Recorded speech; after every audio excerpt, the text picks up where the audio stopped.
That's fucking hard.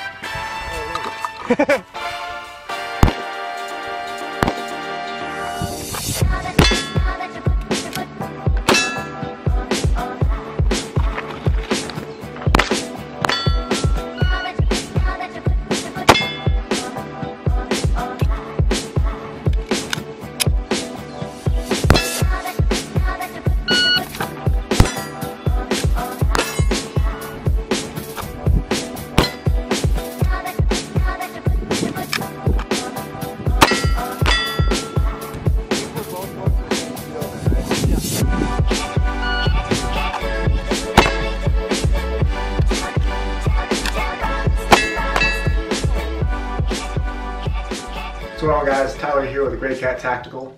Welcome back for another video. Thanks as always for watching, liking, subscribing, etc. Like I've said in previous videos, since I'm just getting started here, if you guys have any ideas for future videos, let me know what you want to see. I'll do my best to make that happen. Today we're going to be talking about the Killer Innovations Velocity Magwell. This is basically just a slim aluminum magwell designed for concealed carry. If you take a look at their site, you can see it comes in a bunch of different colors. It's all anodized aluminum. They'll run for about $80 to $90 depending on where you get it. And I would encourage that you shop around if you're looking for the best price. Side note, really important here, most of you are going to have to get mag extensions or base plates from Killer Innovations as well if you want to use this magwell. The stock base plates and whatever mag extensions you currently run probably don't fit this magwell. So something to think about. You'd have to work that cost into the cost of the magwell as well. So it might end up being, you know, instead of 80 bucks, maybe look at like 130 plus for the whole thing. So a magwell, in case you're unfamiliar, is this bottom piece here. It's basically just, you can imagine it being like a funnel where if you're going for a reload, you can be slightly less precise. I'm looking through the camera right now, so forgive me if I mess this up, but you can be a little bit less precise. That mag can be angled off to either side, slightly rotated, but as long as you're close, you can get that mag in, it'll kind of self-correct, and then you drive it home. If you compare it to like a single stack 1911, that opening for one thing is a little bit smaller. It does have, you know, a 45-degree radius all the way around that opening, but because the mag is not tapered at the top as aggressively as a double stack mag, and this opening is just not nearly as large, we have to be much more precise. If we're rotated a little bit, if we are off, you know, millimeter in any direction, you're not going to get that reload. The main benefit of something like this is that it gives you the ability to have faster, possibly faster, but definitely more consistent reloads. Some people will say that having an aluminum piece down at the bottom of your frame on a polymer gun gives you some added rigidity, and maybe, I mean, I've never really felt the frame flex in my hands, and I grip the gun pretty damn hard. I've maybe felt a little bit in a Glock frame, but even that's a bit of a stretch to say that having that piece there is really going to add a whole lot of extra structure to your gun. Better ergonomics with a magwell. You can kind of see how my pinky hits that magwell, and it's almost like the way that that's angled, it almost drives my hand further up into the trigger guard to, you know, encourage that high grip that we're supposed to have on the gun. I will say, just kind of to preface the rest of this video, I've modified my gun extensively to make it work with the factory mags and base plates and everything, or my own base plates. So this is actually a little bit shorter than it would be. Normally, if you install this on a factory P10, it'd be about this long, so the magwell would be right here. In my case, being that I made the gun shorter, it ends up being just enough room for all of my fingers there, and that's why you see such a small space between like my pinky and that magwell. Last pro on this list is going to be the silliest, but let's be real, a lot of us modify our guns because we just like the things that we're buying and or we think it looks cool. And a magwell is definitely that. It looks really cool, especially if you can match the color to your slide, trigger, whatever else you got on your gun.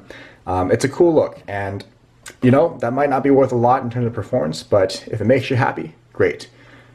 Now cons, short list, but main thing is that it doesn't add some size to the gun. So as far as width goes, not much. I did modify my magwell.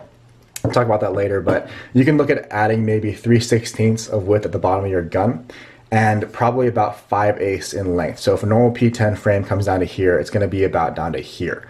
That is significant, especially because those two dimensions are critical dimensions when it comes to concealment.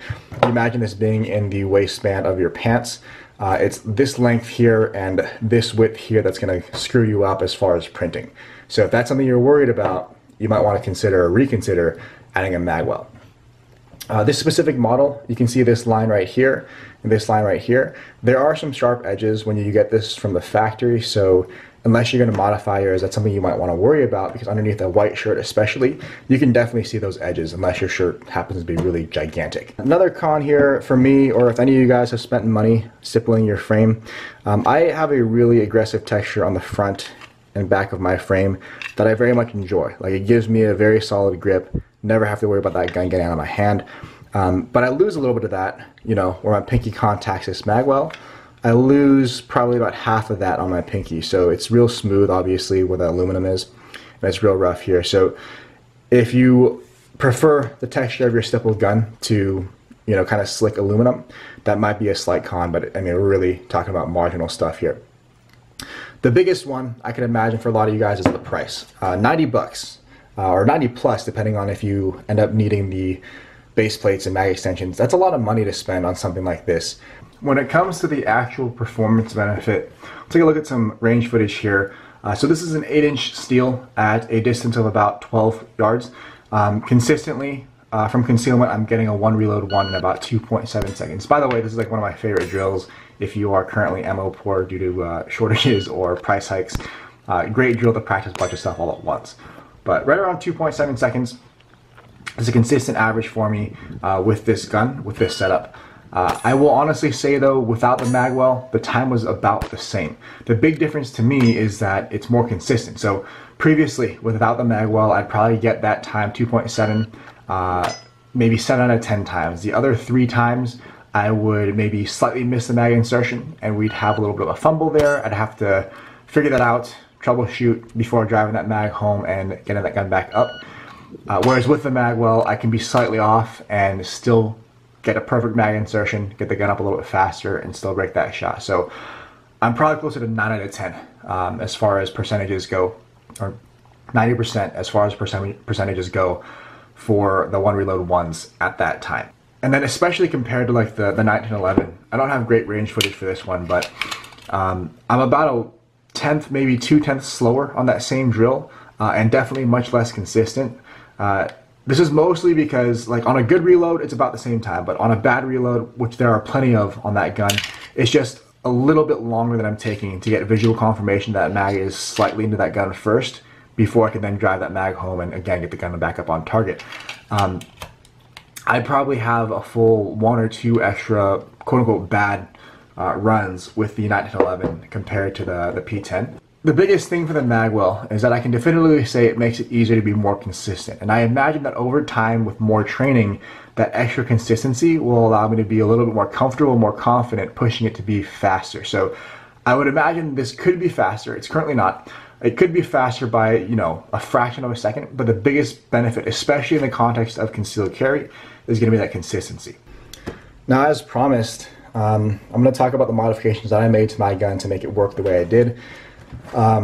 This ended up saving me all the money I would have spent on base plates. Trickiest one is the frame chop. Before putting the Magwell on, I figured out the dimensions and everything, and I chopped off part of the frame. So I basically made my frame 5/8 of an inch shorter upward this way, at the frame here as well as on that back strap. Now what that allowed me to do is attach this Magwell in a way where, again, I can run my base plates and also not have to worry about the extra length of the gun. A frame chop is not an easy job to do, especially if it's your first time. So if you're going to attempt that, I would highly recommend you look for some information online. Try to find a messed up frame that you can work on, or sometimes people just they'll sell old frames. Practice on that. Get good at it first before you do it on the gun that you actually care about.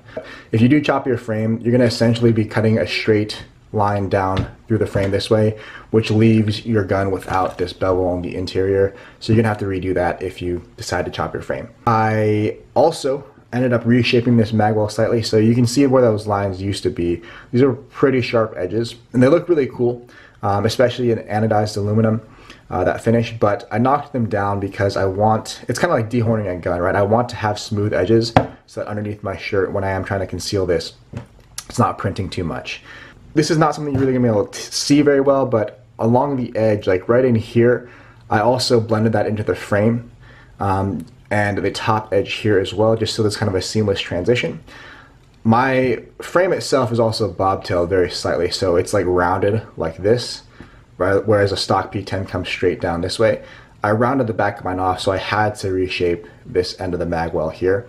And it ends up working well. There's still room for the screw. The screw is the main way that that's going to hold itself to the gun, and that's fine. It's pretty sturdy in there. They even use a helicoil in the, there's a piece that goes into your back strap, and they have a helicoil in there which is to reinforce the threads, so this screw is not going anywhere. But I don't like that much. You have essentially one tiny little screw holding in this whole Magwell, and especially if you get that tight grip and your pinky is kind of pushing down on that Magwell, it doesn't make me feel great to know that's the only thing holding it there. Also, because I frame chopped my gun, I know that I'm not taking this Magwell off, so I've actually used epoxy on the bottom portion of the frame where that stippling would have been. I've used some epoxy to permanently attach this here. Last bit here is the Cerakote. So I Cerakote my guns myself, which is also why you'll see the finish here is slightly different than the finish here, which is also slightly different than the finish here. These are supposed to be all three pieces the same color. I'm a little bit colorblind, I guess, and also it's tough to see in a garage setup exactly what these are going to look like when you have the pieces separate. But I'm not too unhappy with it. I think it looks pretty cool. This is burnt bronze as a base, and then over the top, really light coat of graphite black, which I then distressed. The problem is that on the trigger especially, I overdid the graphite black, didn't distress it nearly enough. The Magwell, again, overdid the graphite black. The distressing ended up looking a little bit different than it did on the slide, but like I said, I don't mind. I think it still looks pretty cool, and I also know, especially on the Magwell, you can see I've had this for like a week, and it's already getting banged up. I don't really mind the way this looks. I think that wear gives it a little bit of extra character, but if that's something you guys are worried about, I would not Cerakote your Magwell. I would not reshape your Magwell. The anodization that they use is going to be much more durable. It'll still wear off over time, but it's not going to look nearly as bad as this. So last bit here, would I recommend this Magwell to any of you out there? The answer, as with most things, is that it kind of depends. If you are willing to modify the gun a little bit more, if you are willing to get or buy a really good holster, maybe make your own, if you are willing to dress slightly better to conceal that Magwell, that extra size, I think those are all considerations to take into account. And if you're willing to do all those things, then yeah, definitely, good buy. But it is quite expensive. Like we said, it's going to be maybe 130 plus, depending on if you need those base plates, if you need those extensions. So it's quite pricey for a little bit of added consistency. I would say if you're at a level of shooting where that reload speed, that time really matters to you, maybe you go for it. But this is probably not going to be one of your first mods. And something else for you to consider is, for the amount of money you'd spend doing this, if it's 130, let's say 140 bucks, you can probably buy like at least 700, 800 rounds of ammo if you're shooting 9. And that amount of ammo is probably enough to make you a better shooter, more than the Magwell would itself, right? So think about that. Or if you're a baller, buy both. Buy the Magwell, buy a bunch of ammo, train a bunch, and just get better that way. But for now, that's all I've got. If you guys have any ideas for future videos, let me know. If you like what I'm doing here, hit that like button, maybe subscribe, and I'll see you guys next time.